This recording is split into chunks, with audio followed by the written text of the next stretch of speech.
This is the true power of holopalm technique in the endgame.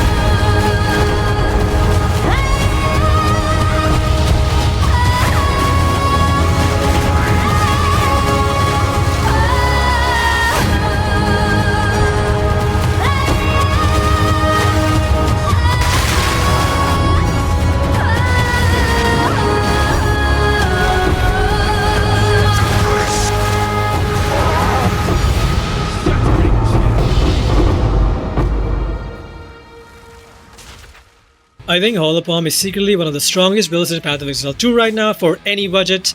Everyone that has played this build has had the same reaction, that it is just so goddamn fun, dashing in, punching once or twice and everything just disappears. I want everyone to be able to experience the fun of this build, so no matter how much currency you have, I will have a variant of this build for you to be able to play, so don't worry about that. I will not leave you in the deep end with a 5 mirror build or like a 1000 divine build. You will be able to play this even if you have like 5-10 divs to your name, so don't you worry.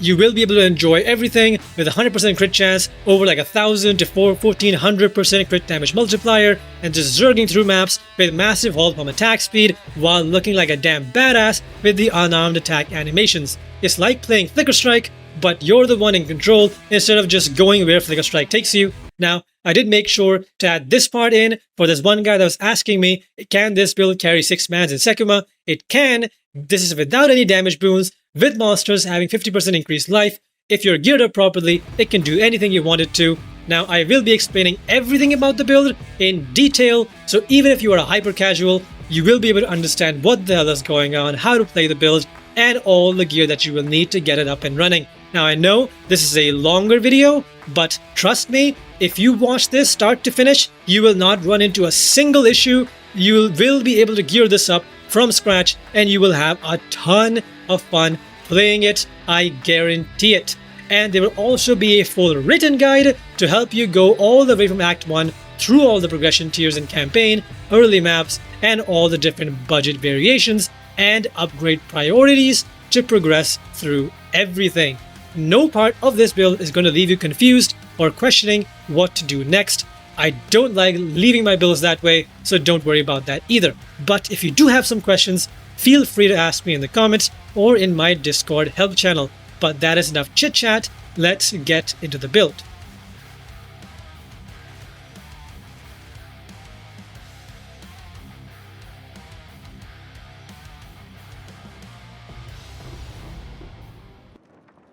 Hello YouTube, and welcome to the final update and the full build guide of the holopalm Ice Artist.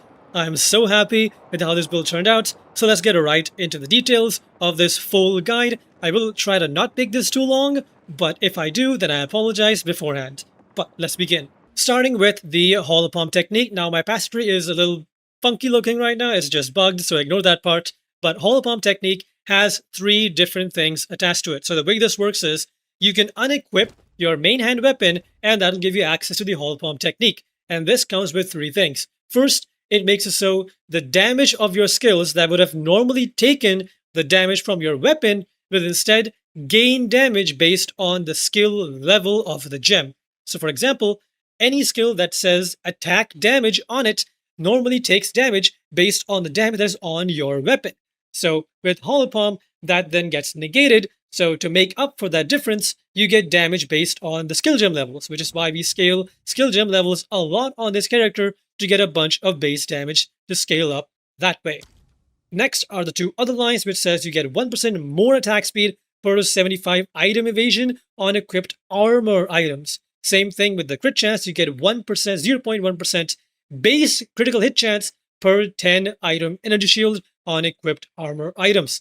Now, quick note about base crit chance, it is not the same as increased crit chance over here. That 10% increase is an increase to your base amount, which comes from normally a weapon.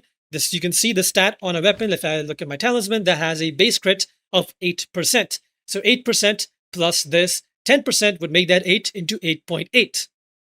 With holopalm, you get a massive amount of extra base crit, which is then scaled further by the percent increased crit chance nodes anywhere else, which is how on this character we are reaching 100% crit chance which no build can reliably reach consistently.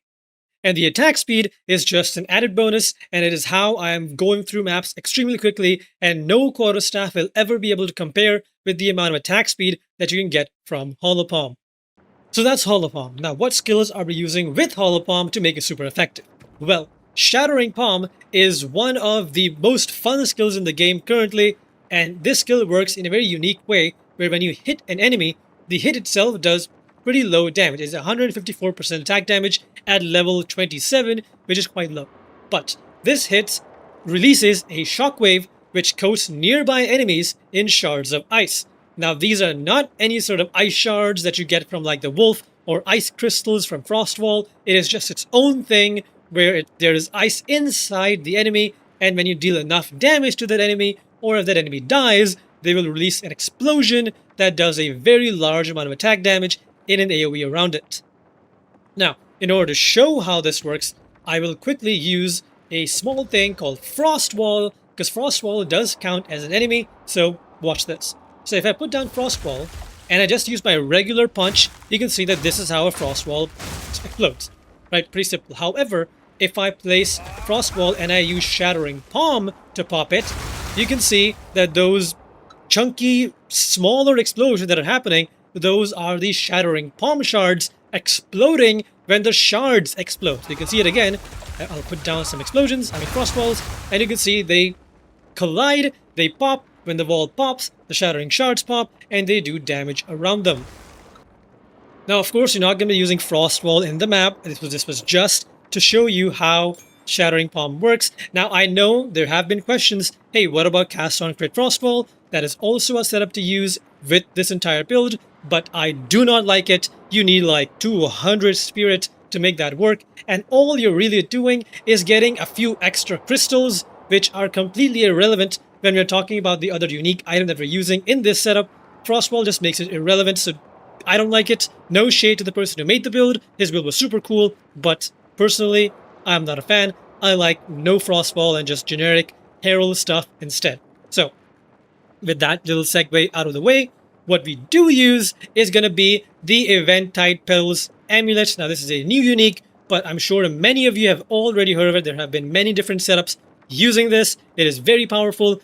Devs, please don't nerf this, but the way this works, if you don't know about it, is this gives you a skill called Midnight Zenith, and this skill, if you look at it, does two different things. A, it gives you 1 Arctic Petal per power of enemies you kill with critical hits, and 3 Arctic Petals on critically hitting rare or unique targets. So, once you reach 10 petals, you will consume them to create 5 ice crystals. And these ice crystals work the same as Frostwall, where if you hit them with Shattering Palm, they will also do Shattering Palm's damage when those ice crystals pop. And since we are not scaling the HP of these crystals, they will instantly pop by anything from our character hitting them. So when they instantly pop, Shattering Palm will instantly pop, and that is what you see as the source of damage. It is basically just multiple different explosions of Shattering Palm hitting the same enemy. A single explosion from this does, well, not this much. Right now I am not properly buffed. It does roughly 2 million damage per explosion, and you are exploding Shattering Palms 10 times a second, even more sometimes. So that is why you saw in this showcase how I can just nuke pinnacle bosses and 200% deli everything instantly. One more thing I forgot to mention, the reason why Petals are so powerful with Hollow Palm specifically is because you need a ton of crit chance to be able to proc Petals consistently. Other builds that are using a quarterstaff and some other variant of a Petal build use pinpoint critical to get themselves to around 70 to 80% crit in order for things to feel okay. And yes, Shattering Palm does have the quality effect of more critical hit chance, but even then you want to be at 100% crit with this. The reason why Hollow Palm is so good is because it gets to that value, very high crit chance values of almost like 81% without any buffs. This is 100% when you have buffs up, so you are at max crit, so you can fully focus on scaling crit damage. Other builds, if they're using pinpoint critical, they need this and they hit like 80% crit or maybe 90 at most. And the extra benefit is because you have so much crit, you can use things like super critical to get even more crit damage bonus, and you don't have to invest into any crit chance on the tree. You can go fully into crit damage bonus, fully leading into the whole crit fantasy of this amulet. And that's basically how the entire build works. Shattering Palm and Eventide Petals make crystals, those crystals shatter the Shattering Palm shards, and it just propagates, and that is how you do all of your damage. However, there is more to this. So, the chaining that you see in these showcases actually happen from the Herald of Ice and Herald of Thunder. Now, one very important note, I don't want to bait people, but the lowest budget variations will not have the Herald chaining effect, because in order to make your Heralds chain that way, you need a Spirit of the Wolf rite of passage. Now, this is the cheapest rite of passage out there, except for the really crappy ones. This is around 60 to 70 div, so until you have this, you will not be able to get the chaining heralds. You will just have the regular heralds, and the regular ones do also do a pretty good job. They do have a decent amount of AoE and clear, but they will not just explode the entire screen the moment they proc. So, for the lower levels, it's just generic heralds, but I will talk about what happens when you do get this job. So, if you have Spirit of the Wolf on the medium budget, what this does is, it makes it so 10% of all hit damage breaks armor. But this is very important, because this, combined with Armor Break 3, which makes your skills further break armor by 20% of physical damage dealt, and normally, heralds do not do physical damage. They convert all of their damage to elemental, but any sort of gain as extra fizz still apply to the herald's damage. You can see here, I have 8% gain as extra fizz here, and that does give me a physical damage roll on my herald skills. I also have it on my glove with the Wave the Stone Fist modifier. If you have flat fizz on a glove, that converts into gain its extra fizz with the Wave the Stone Fist. So that gives me a sufficient amount of gain its extra fizz for the Armor Break 3. This combined with Armor Demolisher, which makes it so the skills break 70% more armor. Uruk Smelting is just extra, you don't really need this. And then you have Armor Explosion. Now this is the main thing. When you fully break an enemy's armor with supported skills, you trigger an explosion, and this explosion does 30% of your attack damage, and this is further boosted by any sort of gain is extra, because you have gain is extra lightning, gain is extra cold, that helps Armor Explosion do even more damage. But the damage part isn't what makes this important. What's important is heralds now work in a different way. They need a non-herald attack hit to proc the herald in the first place. Now in 0.1, this was not the case, so a herald hit could proc itself. Basically, like Herald of Thunder could proc Herald of Ice, and Herald of Ice could proc Herald of Thunder. This is no longer the case. So now, if you want to do this, you need a different attack hit. And even though Armor Explosion is being triggered by the Herald skill, it does not count as a Herald attack hit. So if you see where I'm going with this, when you explode something with the Armor Explosion, and this kills something, if this kills a shocked enemy, it's going to proc Herald of Thunder. If this shatters a frozen enemy, it's going to proc Herald of Ice.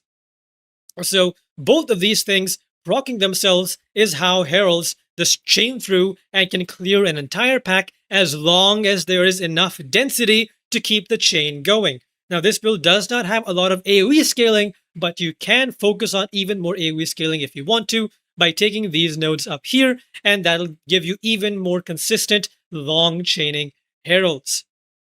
And the final note is, why are we using more chance to shock on Herald of Ice and more chance to freeze on Herald of Thunder? Is that a mistake? Did you put these in the wrong way? No, because Herald of Ice innately cannot cause freeze buildup, and Herald of Thunder innately cannot shock. And so if you want to make this the most reliable and most consistent, we put freeze buildup on Herald of Thunder so that the bolts from Herald of Thunder can apply some freeze buildup, and the rest of the freeze buildup is caused by the Armor Explosion, and then this then freezes and shatters the enemy, and that then pops Herald of Ice. And the opposite with Herald of Ice, it can't freeze, but the explosion from Herald of Ice can shock something, and then this explosion can then kill that shocked enemy and proc Herald of Thunder. If so, you see where I'm going with this? I hope you understood that. This is not new tech. This tech has existed since, I think, 0.3. But if this is new to you, if you feel confused, just ask me in the comments and I'll answer it. But that is mostly it. The most important parts of the build I have already explained, but there is one more very important part that gets people very confused, and that is going to be Ice Strike. Now, people think that since Ice Strike has the highest tooltip damage, this is like the main skill. It is not the main skill. This is actually the supporting skill. Because as I mentioned earlier, Shattering Palm, the main hit doesn't do much damage. This is not very high damage. The explosion does the damage, but you need to proc the explosion by either killing the enemy or doing enough damage to the enemy that it procs the explosion, and that is where Ice Strike comes in. So when you dash into something with Shattering Palm, you will then punch with Ice Strike, and it punches extremely quickly. Like, look at the attack speed of Herald of Ice. It's insane. I mean, sorry, Ice Strike. I keep using Herald of Ice. Ice Strike. It attacks extremely quickly. So when you Shattering Palm dash in, your Ice Strike then quickly pops the explosion, and then you can Shattering Palm to the next pack, Ice Strike to kill that pack, and keep going. So it turns into a 2-button playstyle where you dash in, strike, strike, things die, dash to the next pack, strike, strike, things die, and that is how you're seeing me playing. I will, of course, at the end of all this yap, take you into a map and show you exactly how this looks in real time, but that is how Ice Strike is going to function. Along with this, we have some other supporting stuff in Ice Strike, like Ice Bite 2. This gives you extra damage when you freeze something, and Ice Strike does still do a lot of damage. It is not just a ZDPS skill, it does do damage, so it can freeze, and this gain is extra cold, helps all of your other skills freeze better, explode better, chain better, so this is very nice. And finally, Oasis Oath. This fixes all mana issues on the character entirely, because Ice Strike does a ton of elemental damage. This then changes the elemental damage to be leached as mana, as long as you have any sort of Fizz Leech, like I have it here on my gloves. That turns into elemental damage leech, and you're all good to go. And last but not least, we have two final things. First, let's talk about Tempest Bell, because this is also something new and very cool. So in this league, they changed how Tempest Bell works. Now it has a limit of 3 bells, and you can link it with Ancestral Call, which makes it target additional enemies near it. So if you have 3 enemies in front of you, and you use to use Tempest Bell, it'll spawn 3 bells instead of 1. But for singular targets, that's not usually possible. However, the Petals from Midnight Zenith count as enemies. So when you hit something with Ice Strike or Shattering Palm or whatever, and it spawns those crystals, and then you pop Tempest Bell, it will pop 3 bells down instantly. And these bells function the same way that the crystals do, in the sense that they also proc Shattering Palm shards. So if they proc Shattering Palm shards, and the ice crystals pop Shattering Palm shards, that is even more damage for Shattering Palm. And Tempest Bell has a shockwave mechanic.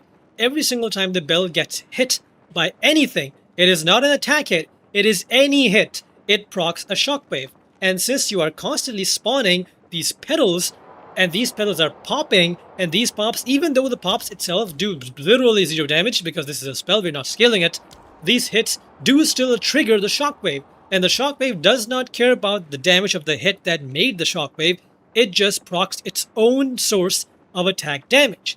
And this, along with all the Shattering Palm shards, along with all the everything else popping at the same time, does a absolutely massive amount of single target damage, which is how you saw, again, the boss is just getting absolutely instant-nuked out of existence. And last but not least, we actually have the gem links inside Midnight Zenith. Now, this is going to be a separate timestamp, but how are we proccing our power charges for our use with charge regulation? Well, normally the best way to generate power charges is with A-list Chimes and Culmination Dew. I'm sure all of you have already heard of this, that this is a lineage gem. Every single time a skill consumes combo, you have a chance to generate a power charge, blah blah blah. But with this combination of support gems, you can actually automate this. So let me take these out and show you something. Okay, these say that this supports melee attack skills. Okay, and this can only support skills which can expend combo. So if I take off support gems and I look, I can't put this in here. I can't put this in here either. But for some reason, if you link Living Lightning, which is not a melee skill, it is not an attack skill, it is not anything, it is just a random minion skill, and it triggers a Living Lightning minion when the supported skill deals lightning damage. So if I put this in first, then every time Midnight Zenith does lightning damage, and it does lightning damage because you have sources of gain as extra lightning on the tree over here.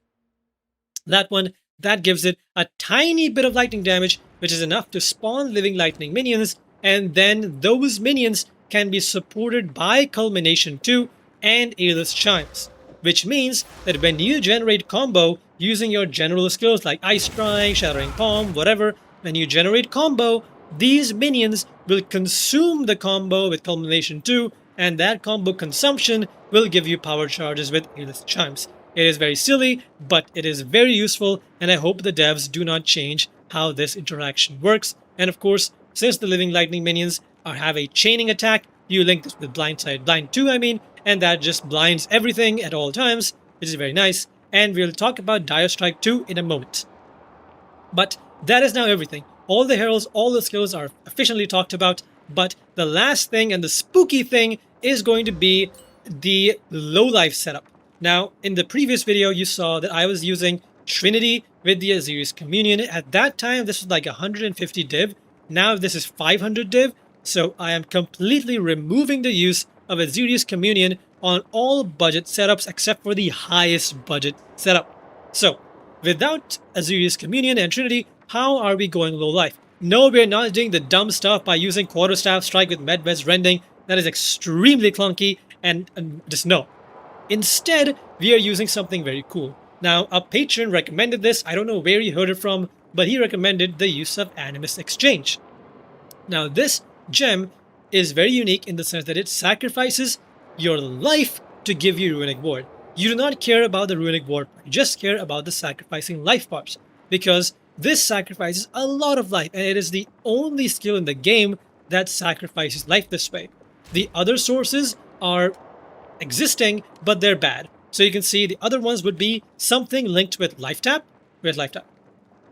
Life tap, which converts skill mana costs into life costs, but you would have to use a skill like 10 times to spend enough life to go from full life down to low life, which is very clunky. You can also use something called Atziri's other gem, which is Atziri's Impatience, which takes 25% of your life, mana, and ES. So if you use this 3 times, you will go down to low life, but you will also go down to basically no ES. So using this in maps will make you feel very squishy randomly, and it was very clunky. So all of these are bad. But Animus Exchange only takes your life, and it takes a very large amount. So you can see here, with Animus Exchange linked to Second Wind 2 and some extra speed to make it cast faster and make it reduce less of your speed while moving, you can see if I tap this 1, 2, I'm low life. Extremely smooth, extremely quick, has a very cool sound to it, and then you get to enjoy the benefits of being low life. Look at that.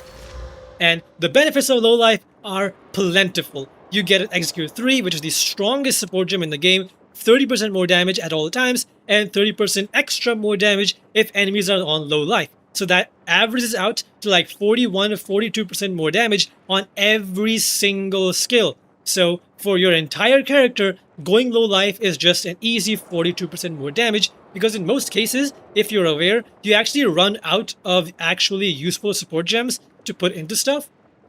Like on Shattering Palm right now, I have every single thing that's going to give me damage. Sure, I could replace Execute 3 with Elemental Armament 2 at the very most, and that's 25% more damage. But then what? Like, if I don't have Rakiatas, then there is no last support gem to put. All of them are already in, and everything else comes with a downside. So Execute 3 is very, very powerful. This, combined with DIRESTRIKE 2, which is 70% increased attack damage while on low life, and combined with Killer Instinct, which, let me take this jewel off to make it less messy, gives you an extra 60% while on low life. And in the higher budget setups, you can use a Legacy of Aldur for Crown of Thorns, which gives you Pain Attunement, which gives you 30% more crit damage bonus when on low life, which is how in the end I'm reaching upwards of 1400 crit multi, which is pretty insane. And that's not it. You also get this Soul Core, which gives you 10% MS when on low life, with a increased socket effect boot that goes up to 16% movement speed when on low life. So I don't need to mention how good it is to go low life, and there are no disadvantages really. You're just lowering your overall EHP by 1300, but since you are such a high evasion character and you have things like charge regulation giving even more defenses, where is it? It's over here. It does not feel bad at all. To me, it felt great, and just with Animus Exchange, it feels so easy to just go down to low life. every single time you hit a checkpoint in a map, which heals you back up, you just, let me heal myself back with a flask, you just go boom, boom, and you're back to low life. It is incredibly, incredibly smooth.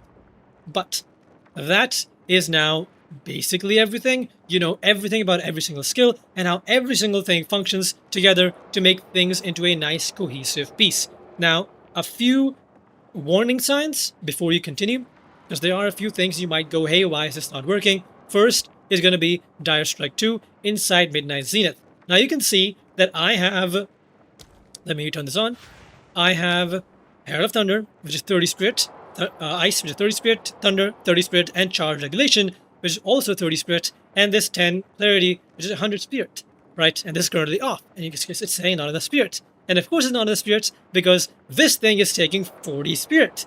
But there is a bug, which you should happily abuse until the devs decide to remove it, which will give you just a free bonus of damage, and that is if you unequip and equip this gem at the start of every zone, so the start of every map, you will get a free boost from this. You can see that my spirit gems are now on, and I'm getting the bonus of the attack damage for this, and everything is on, nothing is off, it is working completely normally. So as long as you can remember to do this at the start of every map, you get the bonus. If you do not want to do this, you don't have to. You do miss out on a ton of damage, but you can skip it. But I do recommend, it's very easy. You start the map, you go, oh, I'm in a map, go here, just double click that and continue. Double click that, use your anime exchange twice, boom, boom, and just go. The other thing are going to be your charms. I need to mention this specifically because being low life comes with one specific downside, and that is bleeding and poison actually goes through your ES directly to your life. And if you are low life, either with the Animus Exchange or if you're using Atziri's Communion to go low life with Trinity, right, you will have basically no life. So if you get bled or if you get poisoned, you die. So that is why you need these charms with these specific modifiers. You need increased charges, at least 53%.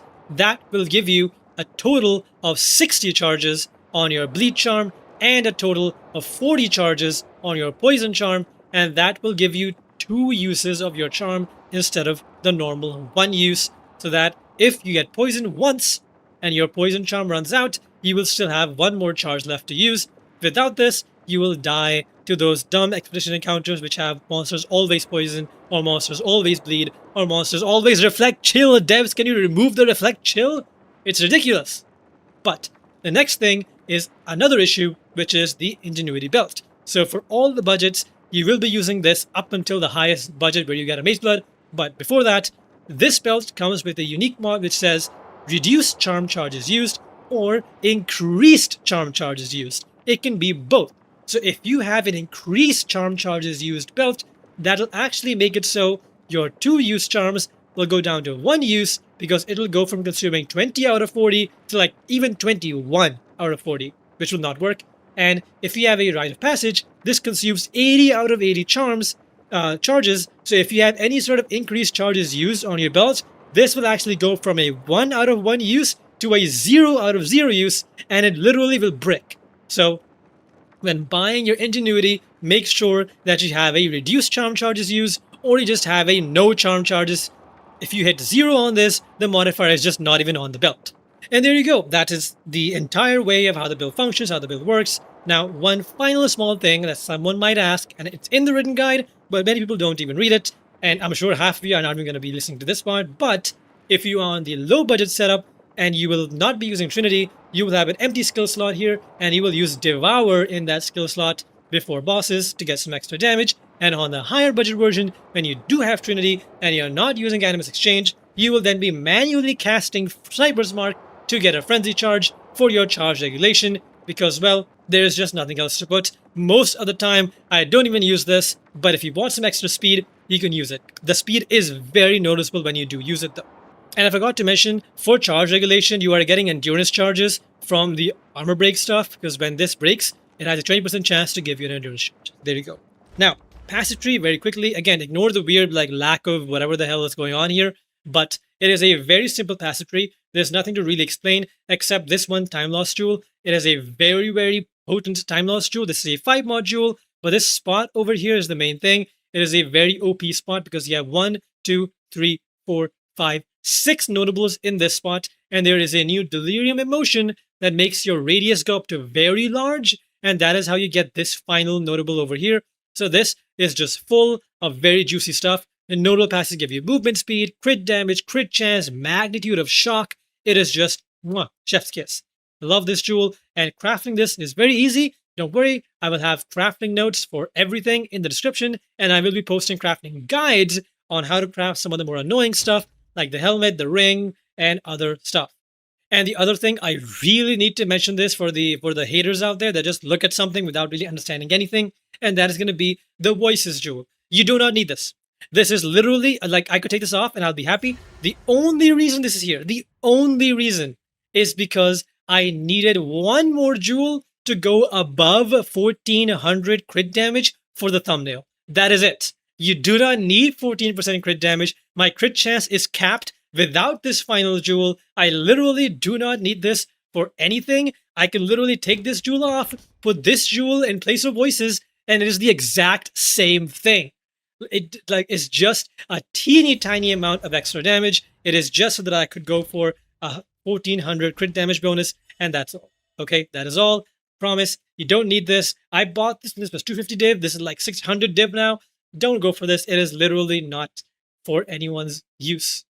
A quick note about the weapon set. I am using weapon sets. I know many of you don't like it, but hey, it's just a few extra clicks, and it gives you a lot of quality of life. So the main hand just has the regular stuff, which is damage, but the offhand is where my talisman is for the rend bonus and the pounce bonus. So rend, I'm just using it for skill effect duration, and CDR for pounce, more skill effect duration over here, and more skill effect duration up here, and some more skill effect duration here. This just makes so my rend buff is up for like 30 seconds, and so is the freezing mark bonus from pounce, and that is literally all I'm using it for and nothing else.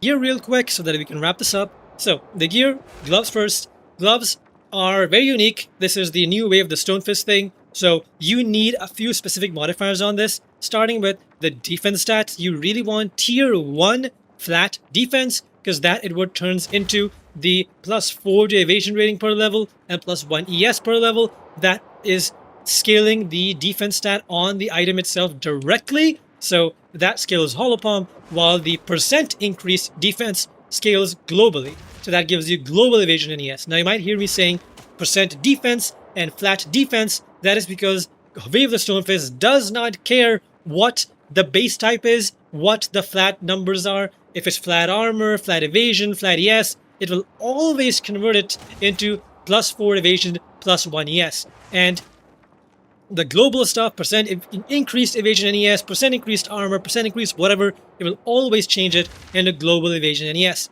The attribute requirements don't matter, nothing matters. You can see this is pure flat evasion, that turns into evasion and ES. This is % increase armor and ES, that again turns into % increase global evasion and ES, and it turns into flat evasion and ES. So it does not matter, just grab any base that has the modifiers. Now, what modifiers do you want besides those defense stats? So I need to hammer this in about the defense stat. You really want tier 1 of the flat, because that is what's scaling Hollow Palm directly. You can settle with tier 2 of the % increased defense, tier 3 even, but the flat has to be tier 1 if you want the most out of it. And then for the attack damage, as I mentioned earlier, if you want the best explosions out of your Spirit Charm, then you want to go for Gainus Extra Fizz or like Flat Fizz, but Flat Cold is okay, Flat Lightning is okay, Flat Fire is the worst.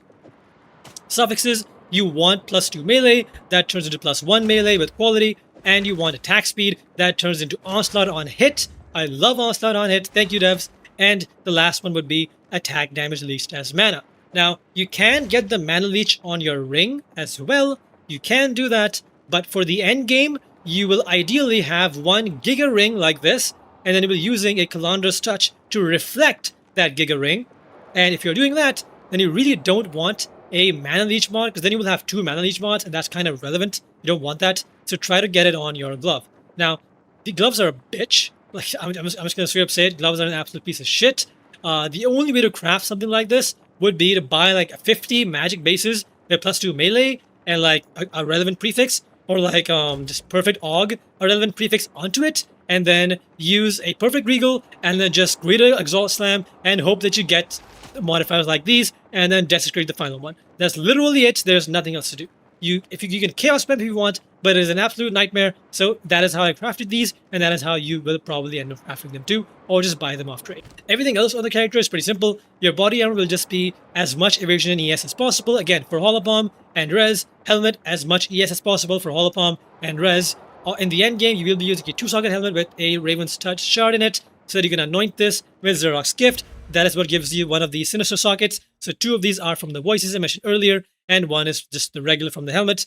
Now, I forgot to mention, a sinister socket is just the same as a jewel socket. Is this just a jewel socket? But the only difference is that it cannot use unique jewels. It can only use rare ones, which is fine. For the boots, you really want boots with as much evasion ES, movement speed, and you really want 1 roll of deflection somewhere on your character, because that is what's going to help you reach the deflection cap. So in the end game, with a Mage Blood, you will have a massive amount of deflection, and in maps, when I have my endurance charge, this goes up to the deflection cap of 95%. So very nice. But on lower budgets, you still do want it because 63 deflection is very nice. Without that, you go down to like 50.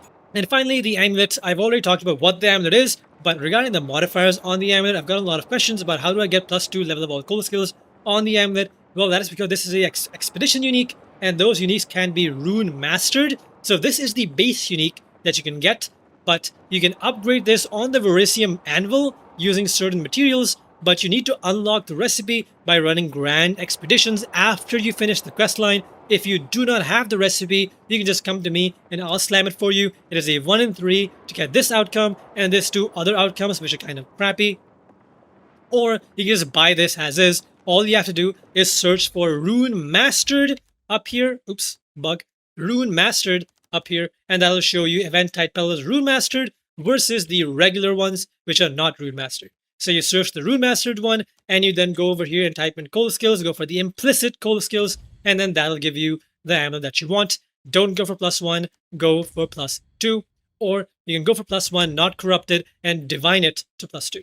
But I would recommend just go for +1 with high crit chance and high int. What is this? I don't have time for this right now. I am sorry. Belts, I've already talked about. Go for Ingenuity. It's best. It scales up your rings. And super early on, you can just use a rare belt if you're struggling with resistances. Charms I've talked about. Flasks, you will never use a life flask. This was only on so that I could show you how Animus Exchange works. But you do not want to accidentally click your flask and go above low life and then have to use Animus Exchange again to go back down to low life. So in all budget variations, you will not be using a flask at all. Mana flask, you will be using Lavyangas. I said that Ocean's Oath does solve all mana issues, but Lavyangas does help in fixing your mana if any time happens where you just have 0 mana because a mana donut consumed all your mana, so you can't even use Ice Strike. Charms I've talked about. One more thing, you might be seeing these icons over here. These are limbs that I got from the temple, and limbs are just stupid for evasion builds. I think the devs just really like bow builds and evasion characters because they just give the best in slot limbs. They give you attack speed, they give you deflection, they give you evasion, and they give you movement speed while sprinting. Like, it's cracked. Like, other builds have like 1 or 2 useful limbs, but evasion build, especially attack based, just gets so much value from these. So you get those, and keep an eye out for a short that I'm going to post later today or tomorrow, and that'll show you how to get your perfect limbs with ease without needing to go into temple like 1,000 times. You can see I have this body armor over here. I forgot to mention, this is what you'll be using on the lower budgets, and this gives you a Spirit Vessel, which is just a brand new skill. It gives you a companion, it gives you deflection, it gives you a ton of evasion and ES, so it is a very good body armor to use on a budget, and the companion is something that just takes damage from you instead of you taking it instead. And I get a lot of questions, hey, don't you need to socket a skill into this for it to work? No, you can just leave it default, and it summons a default bear that uses a default attack, and you can just put in the support gems like loyalty and minion life to make this thing take damage from hits instead of you. Now that is finally everything about the gear, about the passageway, about the gems, the jewels, how the build works, how it functions. Now we're going to go into a map, and I'm going to show you exactly how to play this character so that you know what you're getting into. Oh, by the way, I forgot to talk about the Runic Meridians slot. So on the higher budgets, once you get this, you will no longer be using the bells, and you can take the Runic Meridians. And in these slots, I already talked about using the Legacy of Crown of Thorns. on the higher budgets. On the lower budgets, you can just put increased XP gain or exposure effect on this slot. I have reduced curse effect. This combined with this node up here gives me curse immunity. It's very nice. And I have recharge rate on the other slot. I have magnitude of non-damage gainless on this slot, and I have movement speed on this slot. If you're running low on res on any of your gear pieces, you can fix your res by replacing either this, this, or this. I would not recommend replacing this. And if you're using a Crown of Thorns Legacy, then of course never replace this.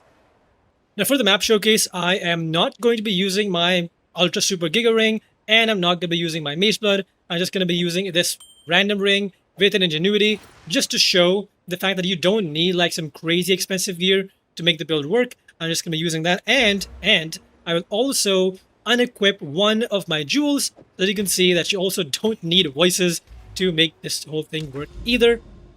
Because many of you are going to say, oh, you showcase like the highest possible budget, and what about lower budgets? Even though I have previous videos that have the lower cases, but whatever. So for the map, it'll be a 200% Delhi 6-mod map, corrupted with triple tablets for pack size and rarity, and have this tablet as well for even more rare monsters and pack size, because I just like farming pack size. Here you go, Jado for the tablet effect.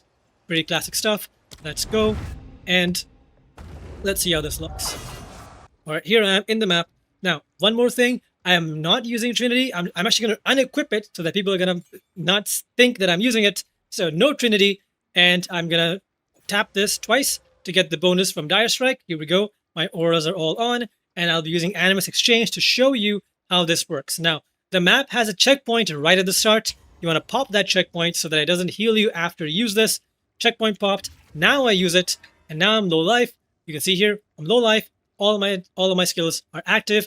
I don't have Trinity. I have a poopy ring, and half of my damage is gone. Let's see how the build feels without all of that stuff in 200% Delhi. And you can see it functions exactly how it looked in the showcases, right? Exactly the same. So anyone saying that, hey, you need so much currency to make this happen, you don't, right? Now let me actually explain what's happening. Right? I'm just clicking a bunch of stuff that's not really useful to anyone. So see this pack over here? I Shattering Palm in, and right now I had Heralds up, so they sort of died. But let's see here. Come on, let me see a target that doesn't instantly die to something so that I can show it. There's a magic monster. Nope, he also died instantly. There's a rare over there. If I can just clear the junk in front of me to get to the rare, please. So this rare, I'm gonna Shattering Palm into him. Never mind. I'm trying to show the fact that the way you play... Oh, there we go, there he is. So Shattering Palm in. I swear to God. I swear... Listen, the ancestral call from Shattering Palm is hitting two things at the same time, and they're killing everything, and the Herald pops, and the Herald kills stuff. So you can see how the build functions, somewhat, but the way it actually functions is you dash in... There, see, there we go. It happened right there. I dashed in, and I used Ice Strike to pop off the Shattering Palms, and then continue on. That is how you're supposed to play, okay? You Shattering Palm in, and you Ice Strike to pop. You use Pounce in between to get your Freezing Mark bonus up. You use Rend in between to get your Rend bonus up, and then you just blast through.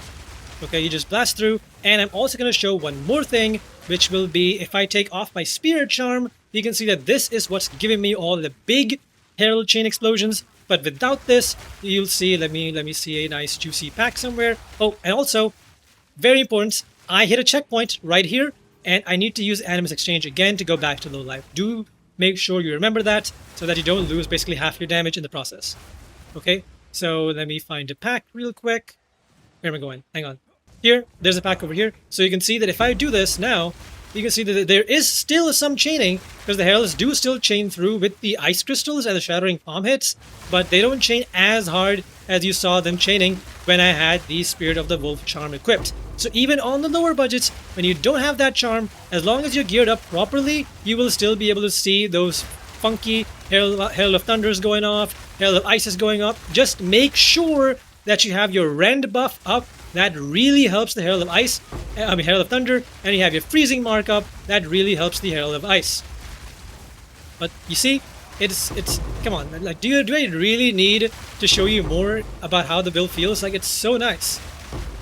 And this is with me equipping some a poop ring. It's a literal poop ring. Do you want me to show you the ring? Hang on. Look at this ring, by the way. It is tier 4, tier 7 flat. This is literally like a 50x ring. Like on an iron ring based. Like, come on. Like, sure, I still have the legacy of Aldur socketed into my soul, but come on, like it's not that bad. It's not that much. Now let's showcase the breach. I love running breaches because breaches have so much density, and the more density things have, the more things pop and the more things feel good. You can see my damage is super low right now. Why? Because I hit a checkpoint and I'm not on low life anymore. So I've gotten very out of practice on making myself go low life. But you can see the moment I turned that on, look at how much my damage increased. Look at this. Again, this is without the Spirit of the Wolf Charm. This is without a good ring. This is without the Voices Jewel. This is without a Mage Blood. I'm not super tanky. I'm not super expensive with the Mage Blood. This is a generic tankiness. I'm not dying. My ES isn't even moving for the most part, and I'm just slaughtering everything. You might look at me and go, oh, you always deal crits? That's irrelevant. I'm at 100% crit chance anyway. You dummy. And look at this. This is the all the big rares. I am stuck on one. This map layout kind of sucks. Hang on, let me make some room. And I'm gonna go in. I'm gonna slam down my Tempest spell, and all of the rares have disappeared. Do I get another Mage Blood? A Divine maybe? I got nothing. I got scammed. But there you go. That is the map showcase. I'm quickly gonna go over to the boss now, just to show you what you want to do on a boss. It is pretty simple, but you still need to know it. So here on a boss, again, you have the checkpoint right behind you. So you're going to use Animus Exchange twice to go back to low life. And you want to pounce on the boss like so to get Freezing Mark on there. You want to punch them twice, slap down your bell, see the crystals made more than one bell spawn. Then you Shattering Palm, and then they die. There's another boss because there was a Grand Mirror here. Bell, Shattering Palm, they die. If it's a tankier boss, you will use Shattering Palm twice, bam, bam, and then you will continue the rotation. So Ice Strike, Tempest Bell, boom, you slam down 2 bells, Shattering Palm, and then Shattering Palm again if it's not dead. And if it's still alive, then you will just repeat the rotation from the start. So again, to repeat, Strike, Bell, Shattering Palm, Strike, Bell, Shattering Palm, Shattering Palm. That's it. And you start with Pounce. If you're on the lower budget setups, you actually have Devour in this slot instead of it being empty. And you will also have your bells over here that you will eat. So you will eat that bell, you will get your power charge, and you will proc your rend, and then you will start your whole thing. So there's that extra thing if you're on one of the lower budgets. But if you're not on the lower budget, then you will not have to do that. So don't worry. But that is now everything. If you do have any questions about the whole skill rotation stuff, just ask me. I have so many people for all of my builds, PoE 1 and PoE 2, that say, oh, the build feels bad, oh, this feels bad, oh, I'm so weak, it's not clearing properly, the damage isn't okay, and I always tell them, hey man, listen, I put hours and hours and hours of testing into my characters. There is no issue. The issue is with you, and I don't mean that in the wrong way. I mean that in the, you either didn't watch how the build is supposed to be played, or you're just struggling with it. So just tell me, send me a clip of your gameplay, send me your POB in the help channel. If I don't help you, someone else in my Discord will. There's very nice people in there that always like helping others the same way I do. So just reach out, ask for some help, and I will help.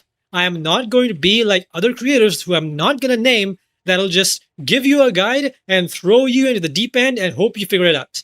I understand that many of you are hyper casuals, dad gamers that do not understand 99% of what is happening in this game. You just want to play a fun build and you don't want to invest so much currency into a build and then have it not work. That feeling sucks. It happened to me when I was super new at the game in PoE 1, so I don't want that happening to anyone else. So if you have issues, please just ask me. Don't feel shy about it. Just ask. So that is it. That is the entire build. I am extremely proud of it, and I would love it if you guys could share it everywhere, because I really want to know exactly how everyone thinks about it. And I apologize to how delayed it was getting this finished up. I got caught up with a lot of IRL things this time around. I worked 3 IRL remote jobs, if you guys were not aware, which take up a lot of my time. And making a build this detailed takes even more time. So if you appreciate it and want to support me and my cats, and what I do, then please consider leaving a like, a comment, clicking a bell to turn notifications on. All of these things really help push videos into the algorithm. Or you can consider checking out the Patreon linked in the description. which will get you early access to videos and some insider tech early on, which some of my more ratty patrons take full advantage of. Yes, Starcar, if you're watching this, I am talking about you specifically. But even if you're not a patron, but you're still here watching till the end, I highly, highly appreciate it. I pay attention to all of you, and you make doing this very, very worth it, because the YouTube money is literal pennies, but the comments are priceless. So thank you all for watching. I hope you liked the build, and I will start posting some currency strats and crafting guides to help you get the currency to go for the higher tier budgets of the build. But until then, I will see you all later. Bye-bye.